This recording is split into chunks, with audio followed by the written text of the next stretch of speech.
प्रिय विद्यार्थियों, आप सभी का एक बार फिर से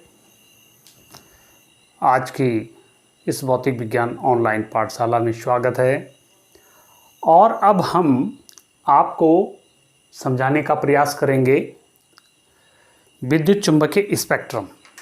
अब जो नया टॉपिक है हमारे पास वो है विद्युत चुंबकीय स्पेक्ट्रम।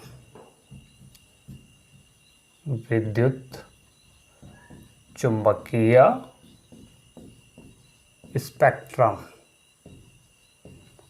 Electromagnetic spectrum. देखिए, हम सभी जानते हैं कि जो सूर्य का श्वेत प्रकाश होता है, जो हम सूर्य का प्रकाश हम तक आ रहा है, वो 7 रंगों का मिश्रण होता है। और उनमें 7 रंग कैसे होते हैं आप सभी जानते हैं।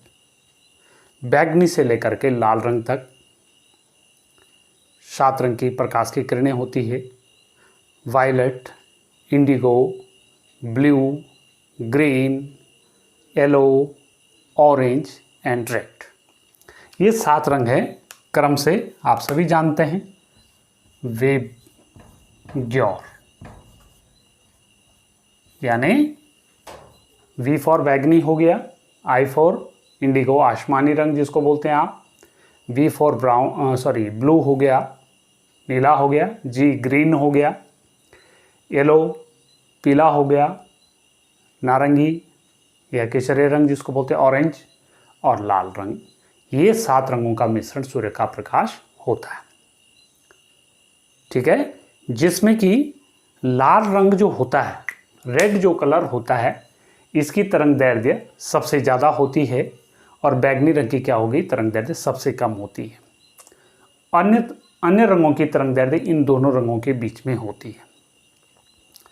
प्रयोगों से ये देखा गया कि लाल रंग की जो तरंग दैर्ध्य होती है 7.8 × 10⁻⁷ मीटर होती है, जबकि बैगनी रंग की जो तरंग दैर्ध्य होती है वो होती है 4.0, कहीं कहीं 3.8 × 10⁻⁷ मीटर से होती, यहाँ तक होती है 3.8 × 10⁻⁷ मीटर। ठीक है, तो 3.8 × 10⁻⁷ या 4.0 × 10⁻⁷ मीटर से लेकर के 7.8 × 10⁻⁷ मीटर तक का जो प्रकाश है, इस प्रकाश को हम बोलते हैं दृश्य प्रकाश। ठीक है, इसको क्या बोलते हैं, दृश्य प्रकाश। लेकिन बाद में न्यूटन द्वारा, वैज्ञानिक न्यूटन द्वारा अनेक प्रकार के अन्वेषण प्रकाश से संबंधित जो उनकी खोज रही है उस समय, तो उन्होंने ये पाया कि भाई जो लाल रंग का प्रकाश होता है, ठीक है, लाल रंग के प्रकाश की तरंग दैर्ध्य सबसे यहाँ पर बड़ी है, बैगनी रंग की सबसे छोटी है। लाल रंग से बड़ी तरंग दैर्ध्य का भी प्रकाश होता है और बैगनी रंग से छोटी तरंग दैर्ध्य का भी प्रकाश होता है। और इस प्रकार से बाद में कई प्रकार की तरंगों के हिसाब से हमने उनको अलग अलग कैटेगरी में उनको बांट दिया। जैसे आप यहाँ पर देख रहे होंगे, एक ये संख्या रेखा जैसे मैंने बना रखी है, इसको थोड़ा आप समझने का प्रयास करेंगे तो इसको थोड़ा देखेंगे, ज़रा इस पे अपना माइंड कंसंट्रेट कीजिए। ये जो बीच का पार्ट है, ये हमारा क्या है, दृश्य प्रकाश है। इसकी तरंग दैर्ध्य अभी मैं बता रहा था, जैसे मैंने यहाँ पर लिखा भी है, 4.0 × 10⁻⁷ मीटर है। यहाँ से शुरू हो जाएगा ये, और 7.8 × 10⁻⁷ मीटर तक इसकी तरंग दैर्ध्य होगी। इससे छोटा जो प्रकाश होगा, यानी यूं कह सकता हूं मैं 4.0 × 10⁻⁷ से छोटा और 10⁻⁸ कोटि तक का जो प्रकाश होगा, उसको हम क्या बोलते हैं, अल्ट्रावायलेट रेज कहते हैं, अल्ट्रावायलेट तरंगें कहते हैं, पराबैंगनी किरणें कहते हैं। और उससे फिर और अगर मैं पीछे जाऊं, देखो अलग अलग कैटेगरी है। 10⁻⁻10 मीटर से लेकर के 10⁻⁻14 मीटर तक की कोटि का जो प्रकाश होता है, उसको हम क्या बोलते हैं, गामा किरणें कहते हैं। ये गामा किरणें होती है। फिर इसी के बीच में आप देख रहे होंगे 10⁻⁻8 मीटर से लेकर के 10⁻11 मीटर तक की कोटि का जो तरंगे होती है उसको हम बोलते हैं एक्स किरणें बोलते हैं। ठीक है, फिर ऐसे ही लाल रंग की तरंग दैर्ध्य से बड़ी तरंग दैर्ध्य का जो प्रकाश होता है उसमें देखिए यहाँ से 7.8 × 10⁻⁻7 से लेकर के 10⁻⁻6 मीटर की कोटि तक का जो प्रकाश होगा उसको हम क्या बोलते हैं, अवरक्त तरंगें कहते हैं। सॉरी, आगे 10⁻⁻6 से लेकर के 10⁻⁻5 मीटर तक की कोटि का जो प्रकाश होगा वो अवरक्त तरंगें होती है। फिर ऐसे ही अगर हम देखिए आगे बढ़ें 10⁻⁻3 से लेकर के 10 ये यहाँ पर माइनस है, 10⁻⁻2 से लेकर के 10⁻3 के आसपास का जो प्रकाश होगा उसे हम क्या बोलेंगे, ये माइक्रो तरंगें होती है। फिर 10⁻3 से लेकर के 10⁻4 मीटर तक की कोटि का जो प्लस में जो माने बड़ी तरंगें हैं ये, इनको क्या बोलते हैं, रेडियो तरंगें कहते हैं।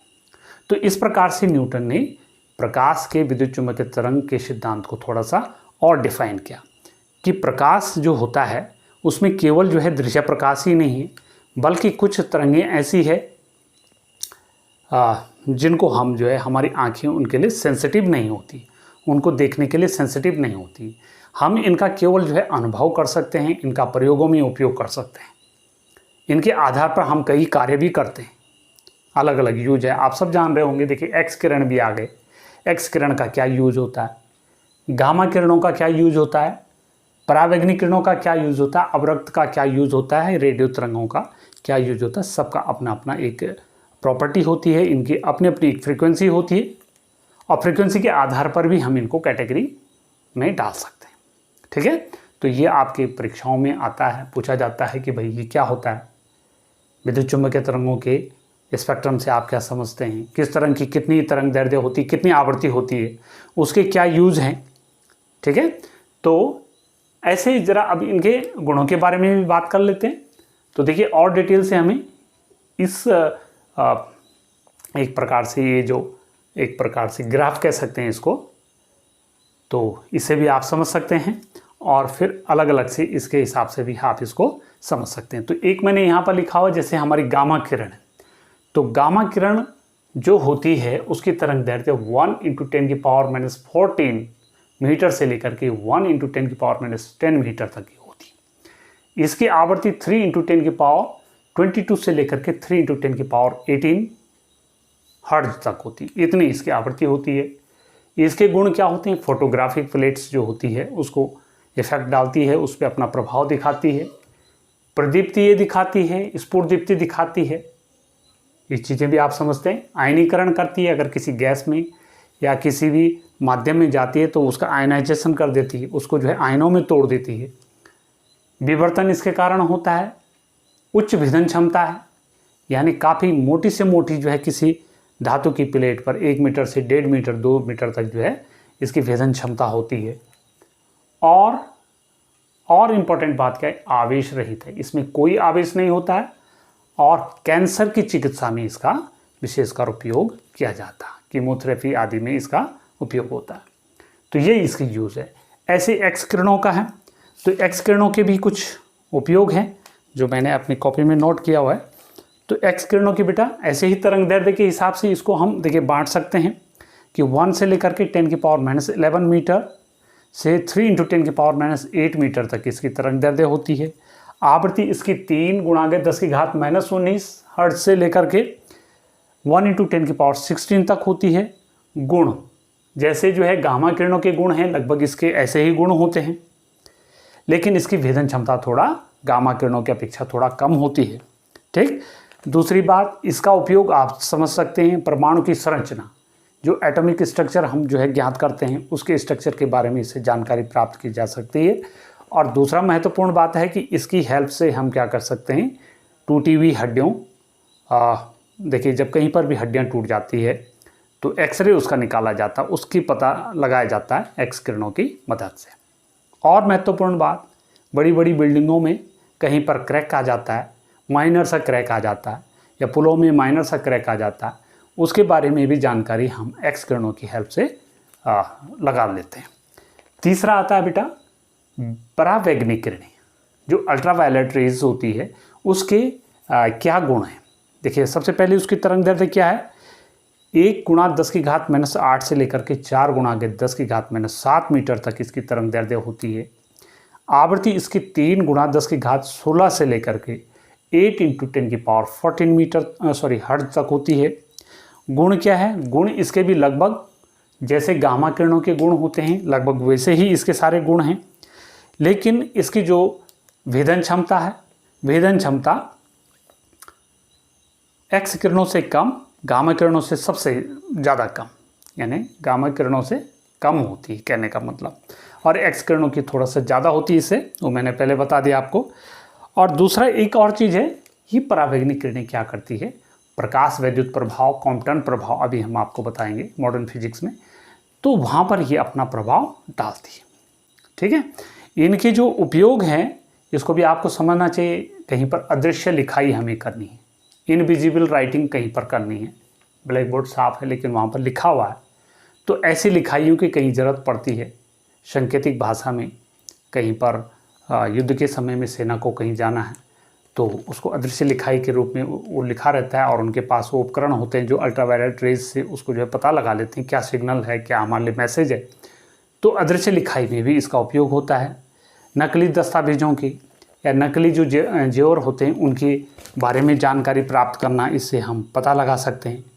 और खाने की जो वस्तुएं होती हैं उनका भी इससे संरक्षण किया जाता है कि खाने की जो वस्तुएं थोड़ा ज़्यादा दिनों तक वो ड्यूरेबल रहे, जल्दी ख़राब ना हो, तो उसके लिए भी इसका प्रयोग किया जाता है। तीसरा आता है दृश्य किरणें। चौथी जो किरणें हैं, गामा मैंने बता दी, एक्स किरणें बता दी, परावैंगनिक बता दी, अब दृश्य किरणों की बात कर रहे हैं, जिससे प्रकाश आप सब जानते हैं, इससे भली भांति परिचित है। अभी मैं डिस्कस रूप में इसी से कर रहा था कि 4 × 10⁻7 मीटर से लेकर के 7.8 × 10⁻7 मीटर तक इसकी तरंग दैर्ध्य होती है। और इसकी जो आवृत्ति होती है 8 गुणा के 14 से लेकर के 4 गुणा के 10⁻14 हर्ट्ज तक इसकी जो है आवृत्ति होती है। 8 गुणा के 10⁻14 से 4 गुणा के 10⁻14 हर्ट्ज तक इसकी आवृत्ति होती है। गुण से आप सब समझते हैं, दृश्य प्रकाश से परावर्तन के बारे में हम जानकारी प्राप्त कर सकते हैं, विवर्तन के बारे में जानकारी प्राप्त कर सकते हैं, अपवर्तन के बारे में जानकारी प्राप्त कर सकते हैं, ध्रुवण, व्यतिकरण आदि जितनी भी प्रकाश की प्रॉपर्टीज़ हैं उनके बारे में हम इससे जो है जानकारी प्राप्त कर सकते हैं। ठीक है, ये उपयोग हो गए।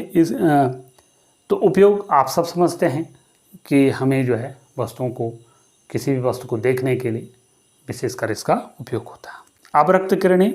अवरक्त किरणों से भी आप सब समझते हैं कि इसकी तरंग दैर्ध्य जो है 4 × 10⁻7 से 5 × 10⁻3 मीटर तक होती है। आवृत्ति 4 × 10⁻14 से लेकर के 6 × 10⁻15 हर्ट्ज तक होती है। गुण क्या है इसके, ये जो है अपना एक प्रकार से इंफ्रारेड रेज जो होती है तापीय, उसमें प्रभाव में इसका उपयोग किया जाता है। परावर्तन अपवर्तन की प्रक्रिया भी इसमें होती है। फोटोग्राफिक प्लेट पर ये प्रयोग अपना प्रभाव छोड़ती है अवरक्त तरंगें। और उपयोग पौध घरों में, जो पॉली हाउस होते हैं वहाँ पर पौधों को गर्मी देना, उनको हीट देना, या वहाँ पर जो है कंडीसिव इन्वायरमेंट जो है क्रिएट करना, वहाँ पर उपयुक्त वातावरण वहाँ पर तैयार करना अवरक्त तरंगों की हेल्प से हम करते हैं। युद्ध के दिनों में कोहरे में, धुंध में, रात में जो है सेना को जाना, इधर उधर जो है पता करने के लिए इसका प्रयोग किया जाता है। कोहरे में भी जो है पता करना कि आगे कौन सी चीज़ें हैं, तो युद्ध के समय में इसका विशेष उपयोग किया जाता है। फिर आता माइक्रो तरंगी 1 × 10⁻³ मीटर से लेकर के 3 × 10⁻1 मीटर की कोटि तक इसकी रेंज होती है तरंग दैर्ध्य की। आवृत्ति इसकी होती है 3 गुणा के 10⁻11 से लेकर के 1 गुणा के 10⁻9 मीटर तक होती है, हर्ट्ज तक होती है। गुण परावर्तन और ध्रुवण का इसमें गुण होता है, ये क्रिया कर सकती है। उपयोग विमानों के संचालन में, देखिए वायुयान जब आकाश में चलते हैं तो उनके संचालन, उनके, और समुद्र में जो है पनडुब्बियों को एक जगह से दूसरी जगह तक मैसेज भेजना है तो वहाँ पर माइक्रोवेव्स का यूज़ करते हैं, माइक्रो तरंगों का उपयोग करते हैं। रडार प्रणाली में और घरों में जो है विशेष करके जैसे आपने सुना होगा ओवन है, माइक्रोवेव हो हमारा जो होता है, उसमें भी जो है अवरक्त तरंगों का प्रयोग होता है। फिर आता है रेडियो तरंगे लास्ट में। रेडियो तरंगे बड़ी तरंग दैर्ध्य की तरंगें होती है। 1 × 10⁻⁻1 मीटर से लेकर के 1 × 10⁻4 मीटर तक इसकी रेंज होती है तरंग दैर्ध्य की।